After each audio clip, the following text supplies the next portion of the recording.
que de manera inevitable tiene que ver con todo el que está acá. Diga conmigo, el mensaje tiene que ver conmigo. Dígalo con sentido de propiedad. El mensaje tiene que ver conmigo. Santiago capítulo 1, versículo 1 al 5 declara: Santiago, siervo de Dios y del Señor Jesucristo, a las 12 tribus que están en la dispersión, salud. Hermanos míos, tened por sumo gozo cuando os halléis en diversas pruebas, sabiendo que la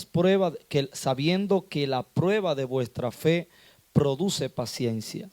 Mas tenga la paciencia su obra completa, para que seáis perfectos y cabales, sin que os falte cosa alguna. Si alguno de ustedes tiene falta de sabiduría, pídala a Dios, el cual da a todos abundantemente y sin reproche, y le será dada. Amén. Amén. De eso que voy a hablar, que de manera inevitable dije que tiene que ver con todos, es de la prueba. Diga conmigo, las pruebas. Las pruebas. Yo sé que por experiencia o por conocimiento estudiado, todos estamos relacionados con lo que son las pruebas.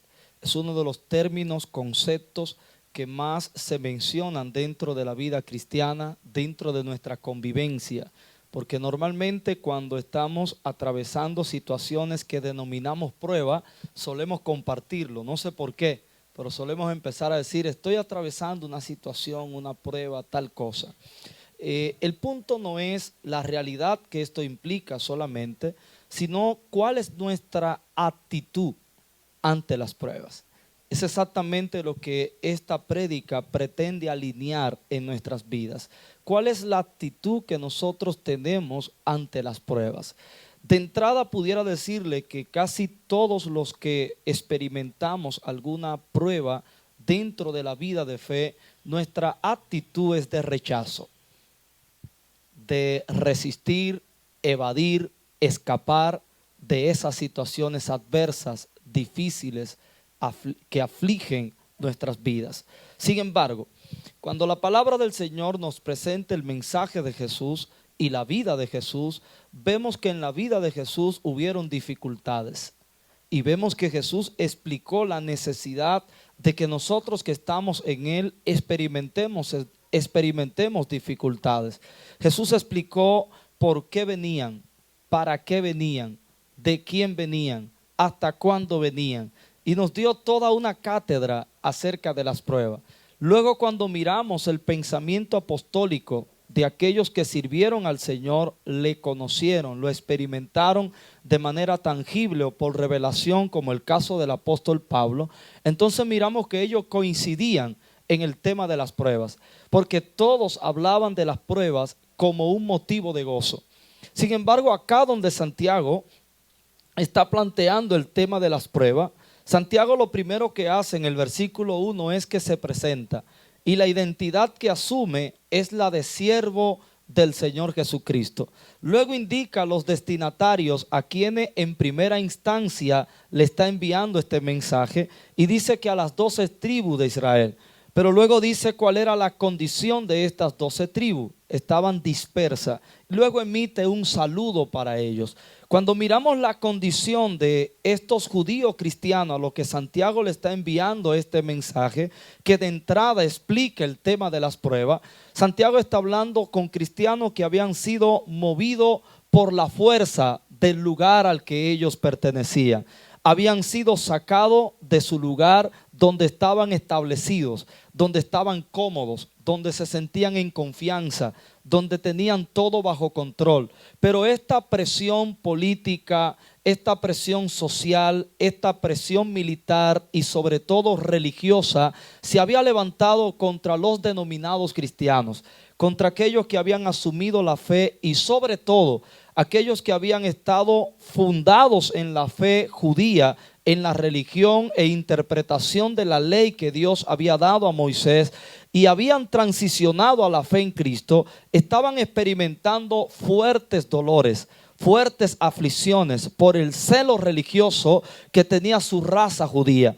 A estos Santiago le está diciendo que se gocen, cuando se encuentren en diversas pruebas. Pero no vaya usted a confundirse y creer que Santiago le está diciendo a ellos que se gocen por lo que le está pasando. Santiago les dice, gócense en lo que le está pasando, no por lo que le está pasando. ¿Está conmigo? Porque no es lo mismo gozarse por lo que le está pasando que gozarse en lo que le está pasando. El que se goza por lo que le está pasando está probando como bueno lo que le está pasando. Pero el que se goza en lo que le está pasando, aunque no se goce por lo que le está pasando, es porque entiende el propósito de lo que le está pasando. ¿Estamos aquí? Entonces Santiago no le está diciendo a ellos, gócense por lo que le está pasando. De gozarse por lo que le estaba pasando, iban a caer en una hipocresía religiosa. ¿Por qué hipocresía religiosa? Por el contexto de fe en el que ellos se encontraban. Hipocresía religiosa como aquel que en presencia nuestra se cae o se da un golpe. Y uno por el sonido y por lo que vio sabe que se dio duro. Y uno con intención de ayudar. ¿Te diste un golpe? Pero está privado del dolor. Entonces está queriéndole decir a uno, sea por orgullo, por miedo, por vergüenza, que no se dio. Pero nosotros sabemos que se dio. Solo basta con usted retirarse. Pues nos vemos para que exprese su realidad. Y así mismo hay personas dentro de la fe que usted lo ve que están siendo molidos por situaciones. Estoy prosperado, bendecido y en victoria.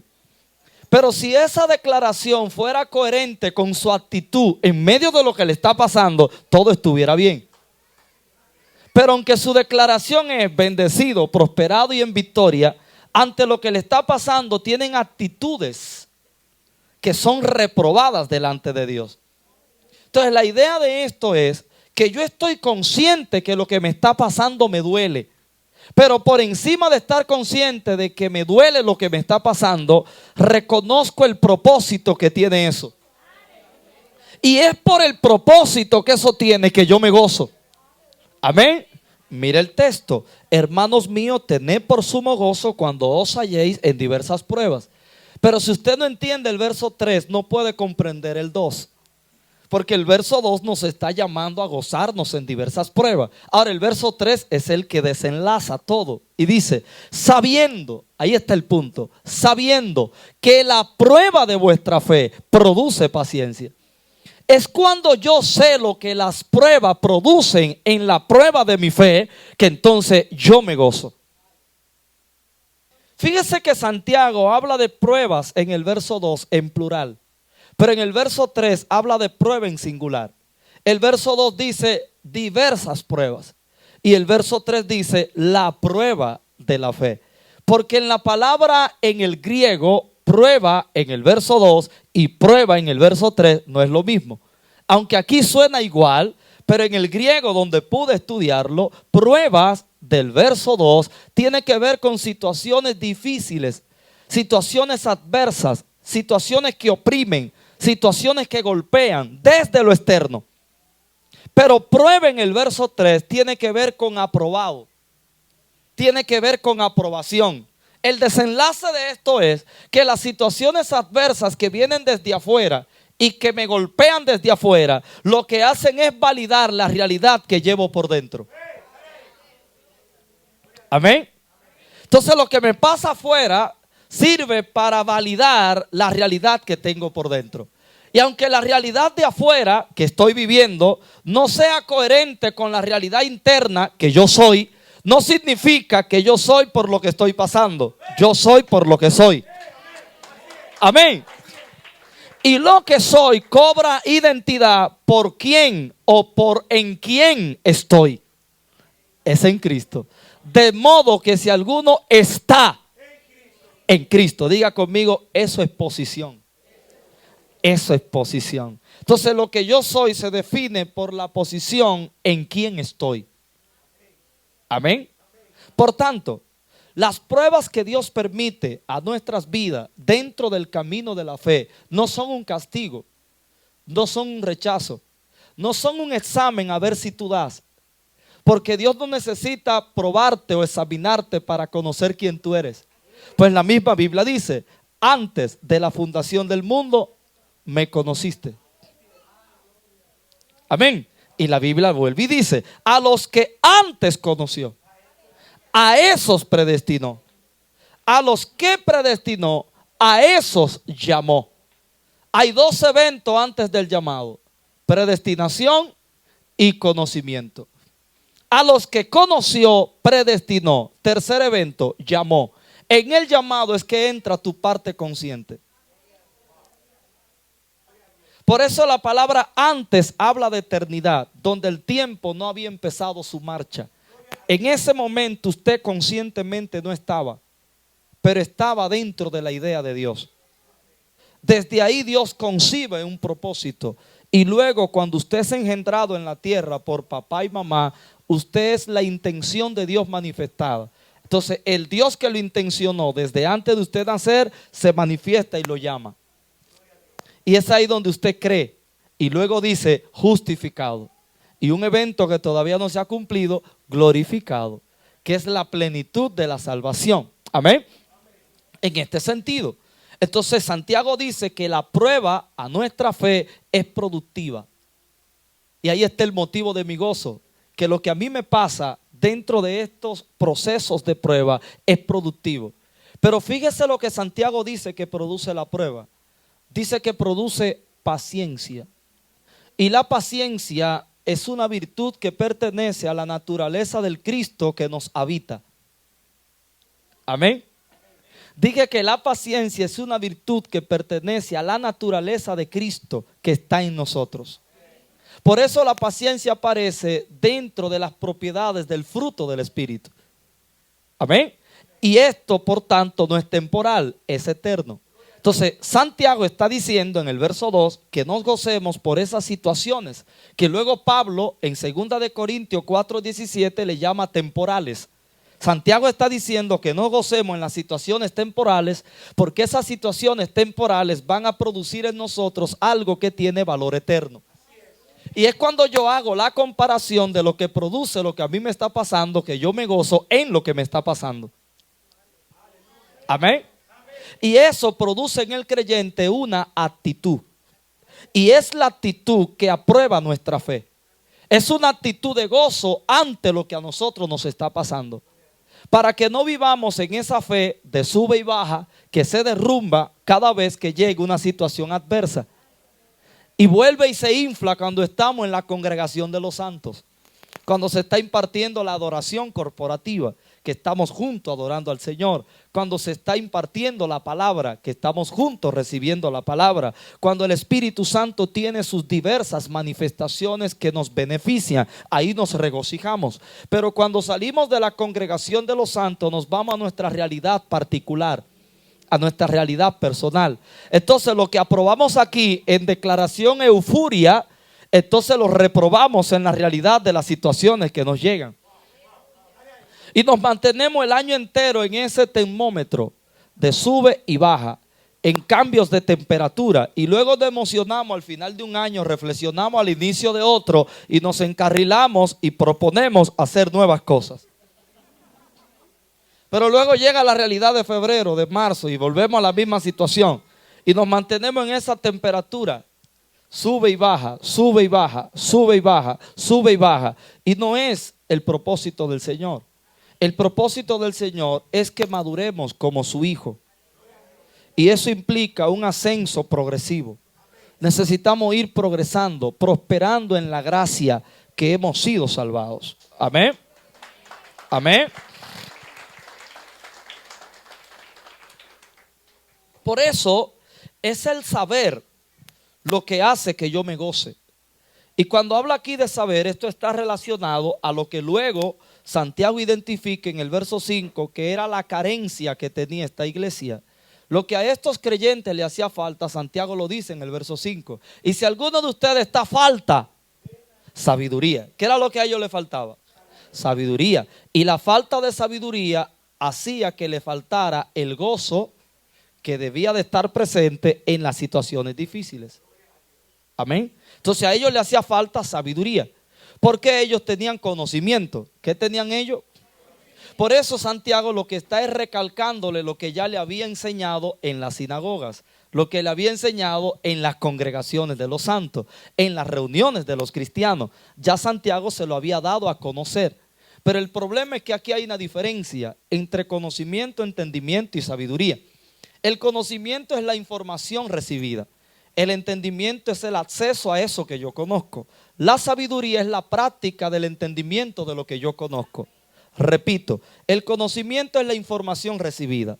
El entendimiento es el acceso a eso que yo conozco. La sabiduría es la práctica del entendimiento de lo que yo conozco. ¿Me entendió? Por eso hay muchos de ustedes que conocen el inglés. Y si yo le hablo, ¿todos saben lo que es el inglés? Me van a decir, sí, porque conocen. Pero el hecho de que conozca no quiere decir que usted entiende.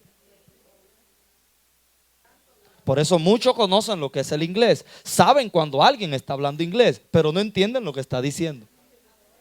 Entonces conoce, pero no accesa a lo que conoce, porque no entiende. Pero cuando usted entiende lo que conoce, usted puede participar de eso que usted conoce. ¿Está conmigo? Ahora, la sabiduría es la implementación. Y donde esta iglesia tenía problemas, es donde la iglesia de hoy sigue teniendo problemas.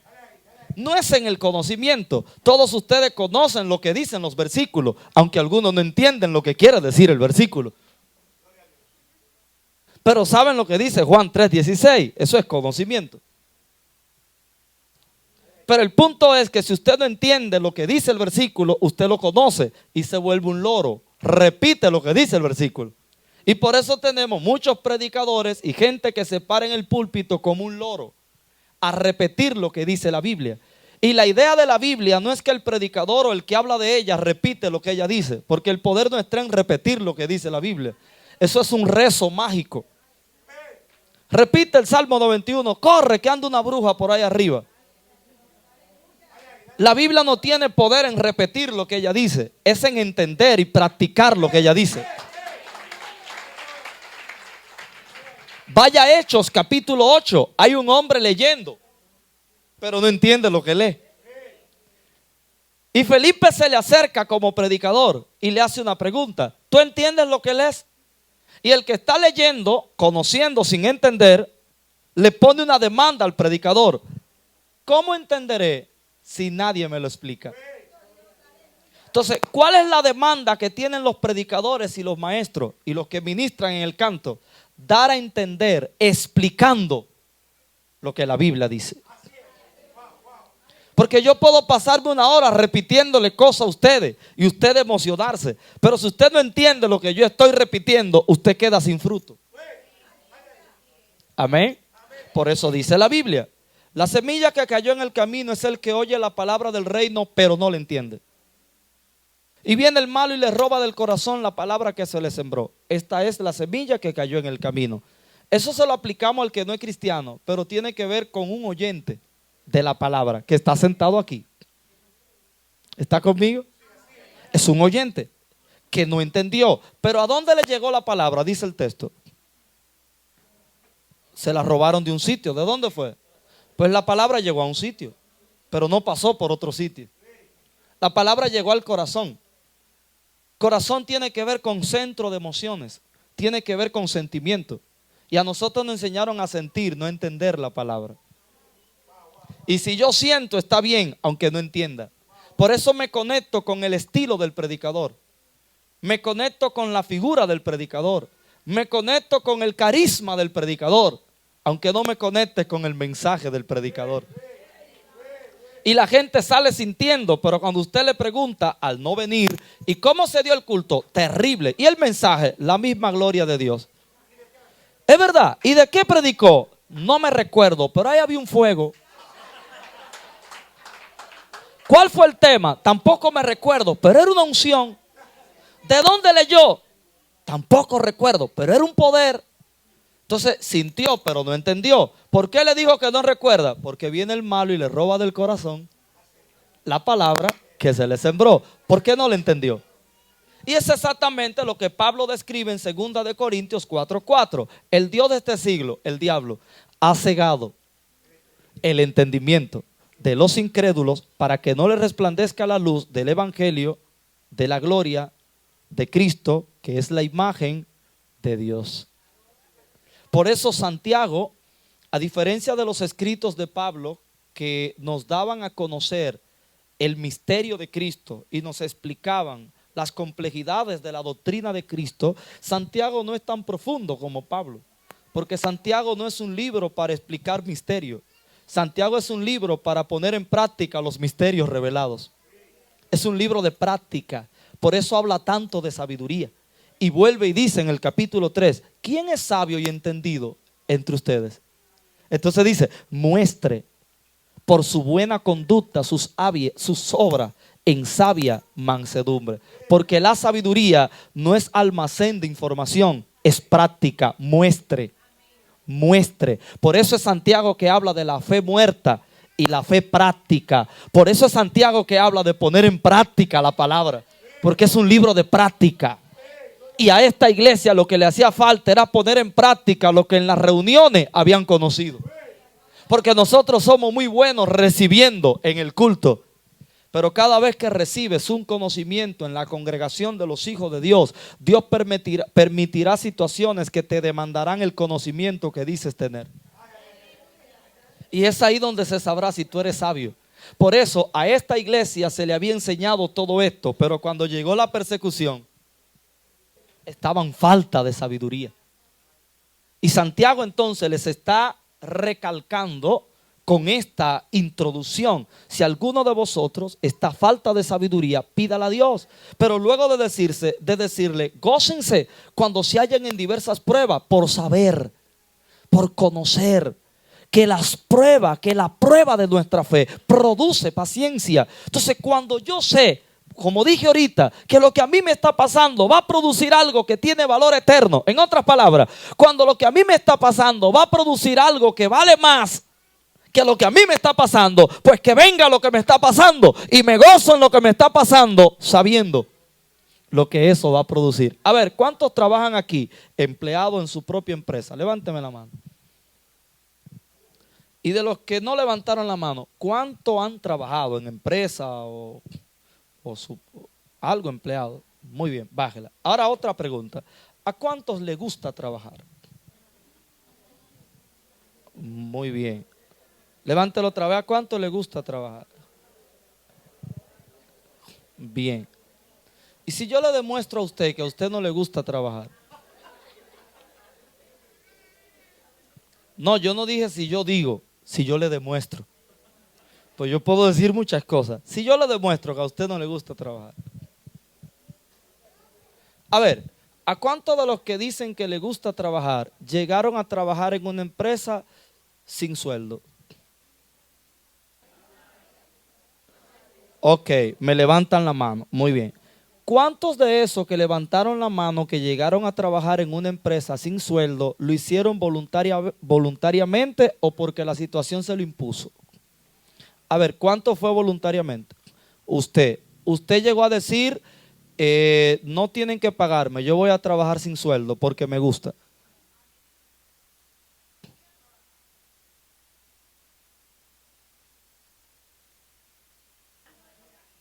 Muy bien. A sabiendas que no le iban a pagar. Ok, eso es pasión, hermano. Trabajó.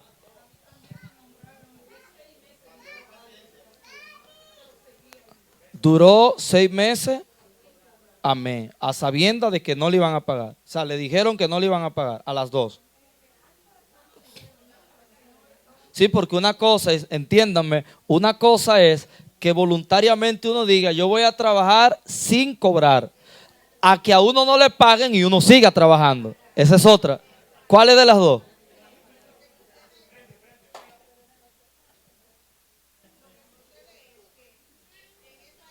Nombraron a muchas personas que no teníamos la profesión de maestro, sino que solamente éramos bachilleres. No, me dijeron, ¿quieres trabajar? Pues yo me voy a trabajar. Sabía que iba a durar varios meses sin cobrar, porque eso es un proceso. Y yo me fui a trabajar y duré 4 meses trabajando, poniendo de mi dinero para yo viajar. Amén. Ok, otra preguntita a usted que sobresalió entre los casos que hay acá. Y usted puso esperanza en que le iban a pagar para motivarse en esos meses sin pagar. Muy bien, bien dicho. Otra pregunta. ¿Cuál es? Escuche bien la respuesta que van a dar. Escuche bien la respuesta que van a dar. ¿Cuál es el día de la semana que a la gente menos nos gusta? Escuché, por ahora llevo como 10 gente o 15 diciendo el mismo día. ¿Cuál es el día de la semana que a nosotros menos nos gusta? Otra pregunta.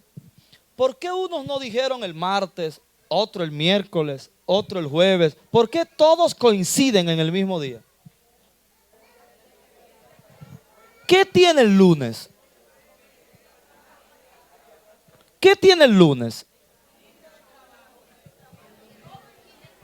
¿Coinciden todos en que no gusta el lunes porque se inicia el trabajo? Entonces vamos a hablar un poco más claro. ¿Qué es lo que a uno no le gusta? ¿El lunes o lo que se hace el lunes?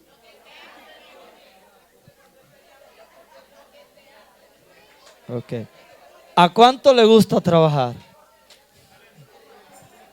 Mire, trabajar por compromiso no necesariamente que a uno le gusta trabajar. Pues no es lo mismo trabajar por compromiso que trabajar por gusto. Cuidado. No es lo mismo trabajar por compromiso que trabajar por gusto. El que trabaja por gusto no tiene que ver con el resultado que eso va a traer. Amén. Pero el que trabaja por compromiso es porque hay necesidades que lo obligan. Y él sabe o ella que haciendo eso, que es trabajo, va a poder suplir esas necesidades. Se llama compromiso. Otra pregunta. ¿Y cómo si algo no le gusta, usted lo hizo por tanto tiempo o otros lo siguen haciendo? ¿Qué hace que algo que a usted no le guste, usted lo siga haciendo? Por la remuneración. Demasiado bien dicho. Porque lo que eso me produce, me ayuda a resolver mis compromisos y mis necesidades. Entonces, aunque no me guste el lunes, y aunque a veces me llegan mensajes a mi mente, cualquiera se queda en la cama. Cualquiera no se para. Estoy cansado de coger esa lucha. Estoy cansado de esto. Pero viene otra voz más fuerte que te automotiva. ¿Cuál es? Pero de ahí es que va a salir. De ahí es que va a salir. Usted no ve que los días más alegres del empleado, ¿cuáles son? Del 12 para adelante. Ahí viene el 12. Ya estamos a 13. Ya estamos a 14. Estamos a 15. O estamos a 25. O estamos a 30. Y el doble diciembre. Entonces, ¿qué hace que tú te goces en medio de la lucha del trabajo? Sabiendo lo que produce ese trabajo. Saber lo que produce ese proceso hace que me goce en el proceso. Porque vale más lo que produce que lo que paso. Por eso Santiago dice, gócense cuando se encuentren en diversas pruebas,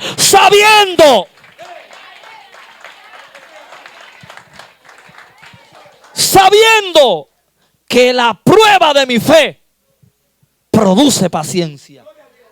Por eso cuando sé lo que produce, lo que a mí me está pasando, me gozo en lo que me está pasando. Todo el que sufre con dolor y amargura, tristeza en lo que le está pasando, es porque ignora lo que eso va a producir. Entonces a usted le falta sabiduría. ¿Está conmigo? Entonces Santiago dice, mas tenga la paciencia su obra completa. No es la paciencia que se completa, es la obra que ella hace. La paciencia hace una obra en aquel que la posee. Mas tenga la paciencia su obra completa. Hay un trabajo, obra de trabajo. Hay un trabajo que la paciencia va haciendo en nosotros. Y cuando esa obra sea completa, nosotros en quien está siendo hecha la obra, seremos perfectos, que es producto terminado, cabales, que es completo, sin que nos falte cosa alguna. Pero esa obra de la paciencia se completa en una plenitud que está llegando a nosotros.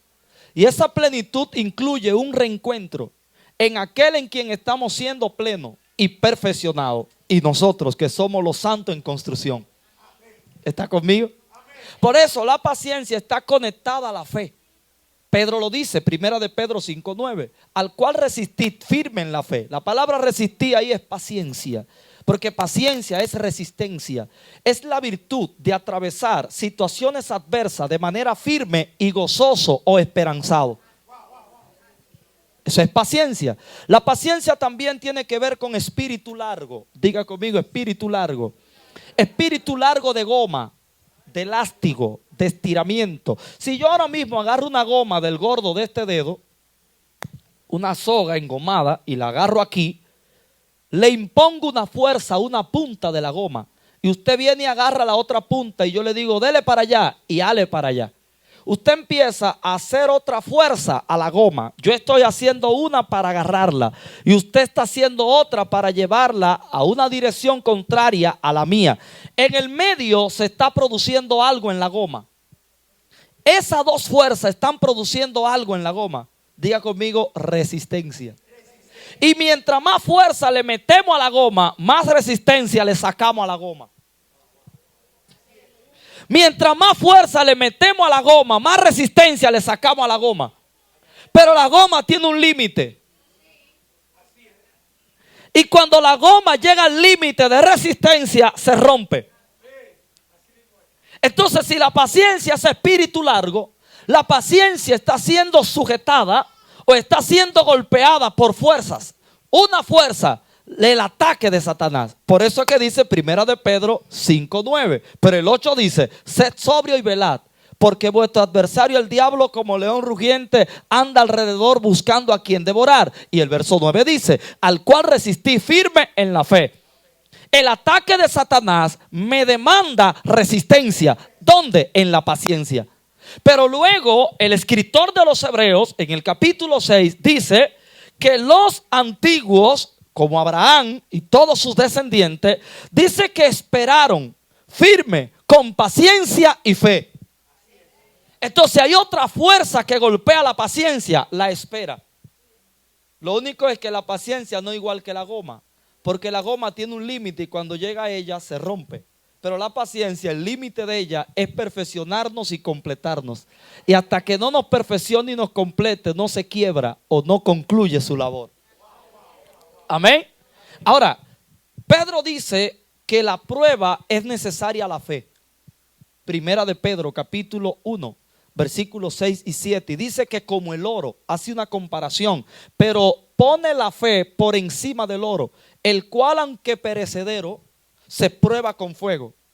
Así también nuestra fe, pero dice el propósito, para que sea hallada en gloria y alabanza cuando Cristo sea manifestado. ¿Qué me está diciendo eso a mí?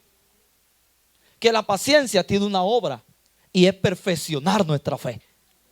Nuestra fe se va perfeccionando cuando se expone a dificultades. Y en esas dificultades lo que le da resistencia a la fe es la paciencia. Sin la paciencia la fe no resiste. Amén. Por eso, para que la resistencia crezca o para que la paciencia crezca, la fe tiene que exponerse a dificultades. Por eso es que Santiago dice que la prueba de vuestra fe produce. Entonces la prueba de la fe es productiva. Pablo lo dice de otra manera. Segunda de Corintios capítulo 4, versículos 16, 17 y 18. El versículo 16, Pablo dice, por tanto no desmayamos. Antes, aunque este hombre exterior, el cuerpo, se va desgastando, no obstante el interior se renueva de día en día. Pero aquí viene lo fuerte. Versículo 17, Pablo dice, ¿por qué está leve tribulación momentánea? Ahí vamos a la mitad del versículo, parémonos ahí. ¿Por qué está leve tribulación momentánea? ¿De qué está hablando? Tribulación. ¿Y cuáles son las dos identidades que le da la tribulación? Le da dos: leve y momentánea. Esta leve tribulación momentánea, ¿de qué está hablando? tribulación. ¿Cuáles son las dos identidades que le da? Leve y momentáneo. Leve de liviano, liviano de peso, peso de valor. Repito, leve de liviano, liviano de peso, peso de valor. Segunda identidad, momentánea, momentánea de tiempo, temporal. Algo que tiene límite en su existencia, tiene fecha de caducidad o de vencimiento. Dos identidades Pablo le da a la tribulación, porque de acuerdo a la identidad que tú le das a las cosas, es el efecto y el valor que tienen sobre ti. Y el problema de muchos de nosotros es la identidad que le damos a lo que estamos pasando. Y a lo que tú tienes que darle gloria y exaltación, no es a lo que te está pasando, es a lo que eso va a producir. Pero muchos de nosotros hablamos más de lo que nos está pasando que de lo que eso va a producir.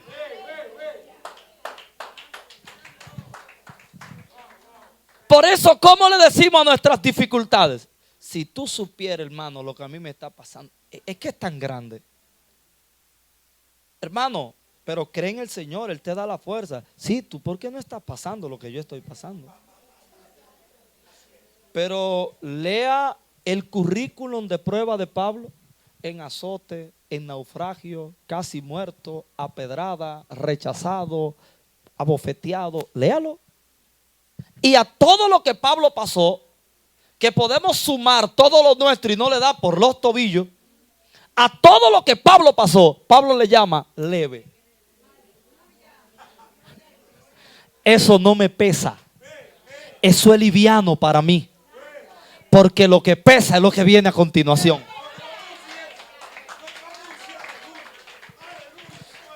Esta leve tribulación momentánea, segunda mitad, produce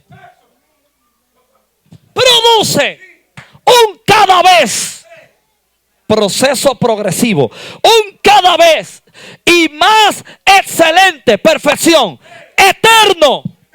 Párelo ahí. ¿Cómo le llamó a la tribulación? Temporal. ¿Y a lo que va a producir? ¿Cómo le llamó a la tribulación? Liviano.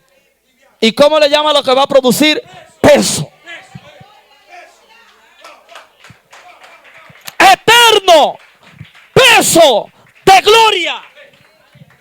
Diga conmigo, mínimo, Pablo tenía una balanza en las manos. Porque Pablo sabía hablar de ganancias y de negocios. Por eso Pablo decía: para mí el vivir es una inversión, Cristo, y el morir es una ganancia. Porque si tu vida no está invertida en Cristo, tu muerte no será ganancia. Si tu vida es un gasto en el pecado, tu muerte será una pérdida. Por eso el que quiera salvar su vida la perderá, pero el que la pierda por causa de él, ese la hallará. Amén. Entonces Pablo tiene una balanza en la mano. Pablo está pesando lo que a él le está pasando y lo que va a producir lo que a él le está pasando. Y cuando Pablo trata de comparar, dice: lo que a mí me está pasando es liviano. Por eso en los versículos anteriores dice: perseguido, mas no desamparado, derribado, mas no destruido. Porque Pablo llama lo que le está pasando situación, y como él se siente, condición. Lo que a mí me está pasando es mi situación, pero como yo me siento es mi condición. Y yo no permito que mi situación defina mi condición. Por eso, aunque me ve perseguido, no es como me siento. Estoy perseguido, pero no me siento perseguido. Estoy amparado. Estoy derribado, es como estoy, pero no me siento derribado. Entonces una cosa es mi situación y otra mi condición. Pero algunos de ustedes permiten que la situación liviana y temporal que les está pasando defina su condición. Pablo no. Pablo está comparando lo que a él le está pasando y lo que eso va a producir. Lo que a mí me está pasando es liviano. Lo que va a producir pesa mucho. Lo que a mí me está pasando es temporal. Lo que va a producir es eterno. ¿Cuántos trabajan aquí? ¿Cómo usted hace algo que no le gusta? Remuneración. ¿Cómo tú vas a disfrutar lo malo que te está pasando y te va a gozar en lo malo que te está pasando cuando sepa lo que va a producir? Gócense en diversas pruebas, sabiendo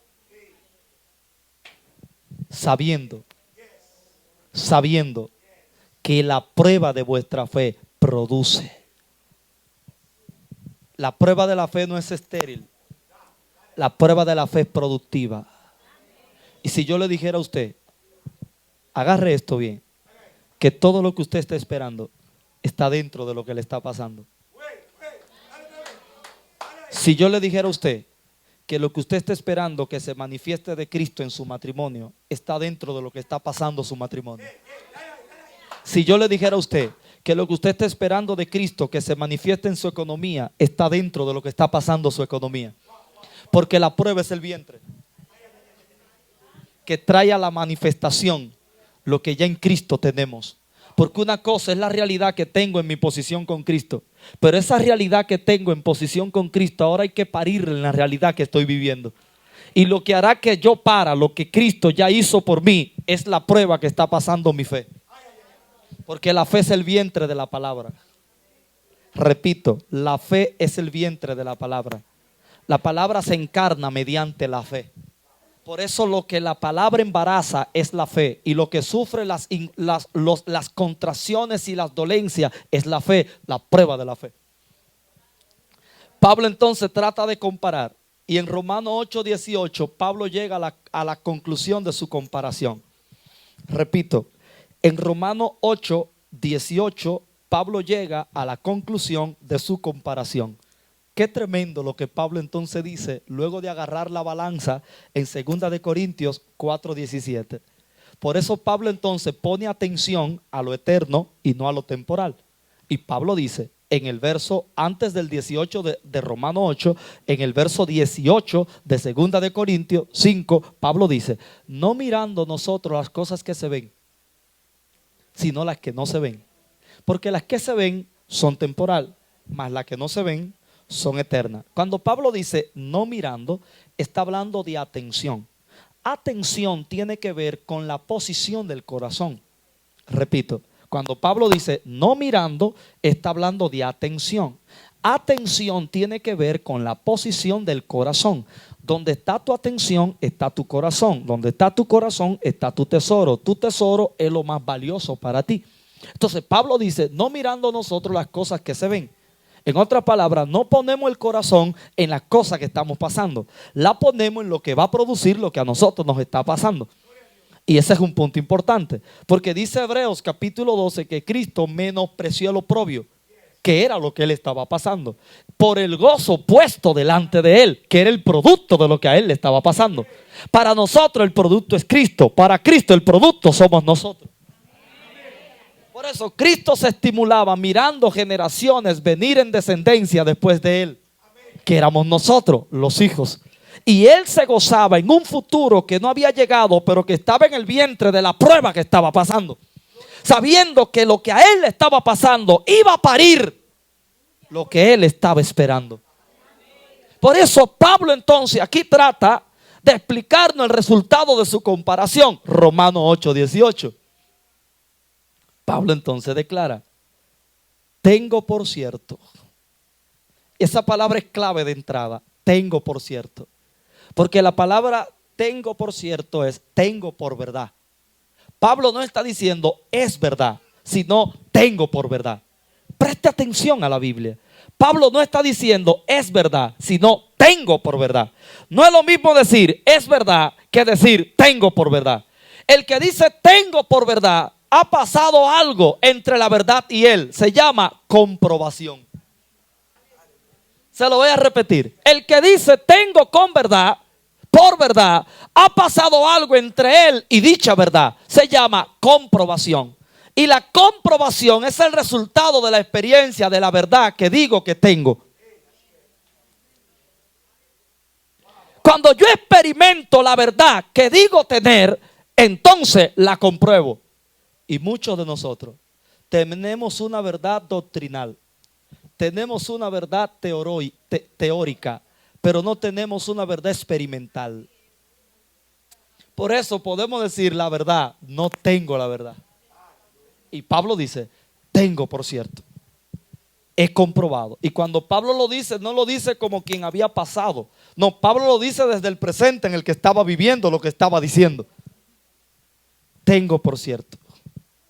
que las aflicciones del tiempo presente. ¿Qué fue lo que hizo en Corintios? ¿Trató de qué? De comparar. Liviano, peso, momentáneo, eterno. Está comparando, está pesando en balanza. A ver qué compara. Pero aquí dice el resultado. Tengo por cierto que las aflicciones del tiempo presente no son comparables con la gloria venidera que en nosotros ha de manifestarse. En otras palabras, traté, pero no hay forma de comparar lo que a mí me está pasando con lo que va a producir lo que a mí me está pasando. Solo cuando esto ocurra en nosotros, seremos cristianos maduros. Y es el mayor mensaje del evangelio que le daremos al mundo que nos rodea. Pero mientras el mundo que nos rodea vea vidas en bancarrotas, quebradas, no creerá a nuestro glorioso mensaje.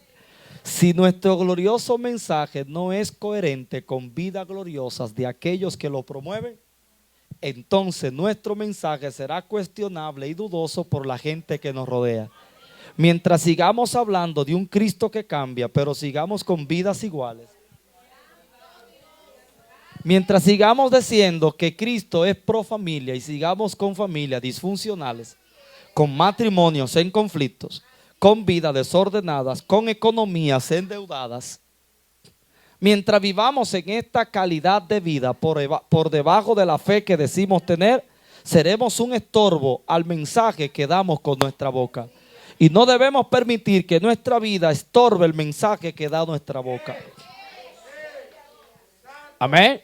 De hecho, el mensaje de nuestra boca debe ser el eco del mensaje de nuestra vida.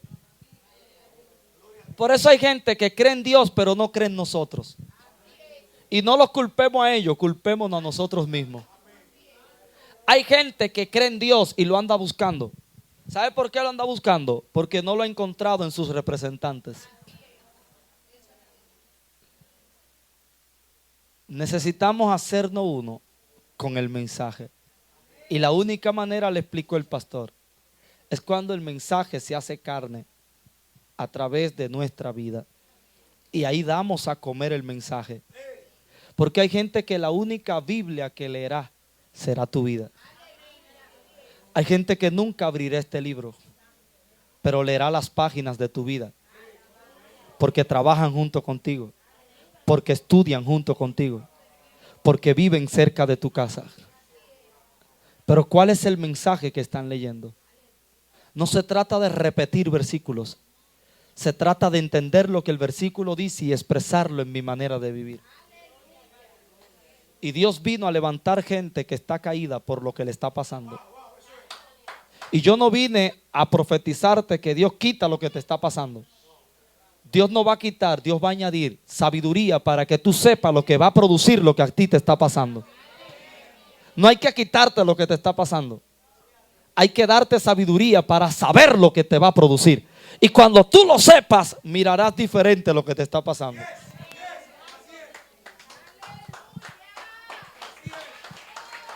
¿Cómo es posible que alguien diga que el trabajo no le gusta? Y que a alguien le moleste y le aflige el trabajo.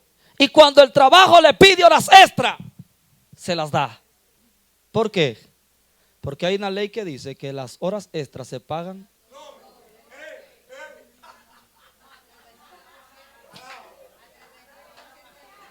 Entonces, como tú sabes que te traerá más remuneración, aunque te duele, aunque te dificulta, pero lo asumes. Tus horas extras de prueba traerán mayores resultados. Traerán mayores resultados. Póngase sobre sus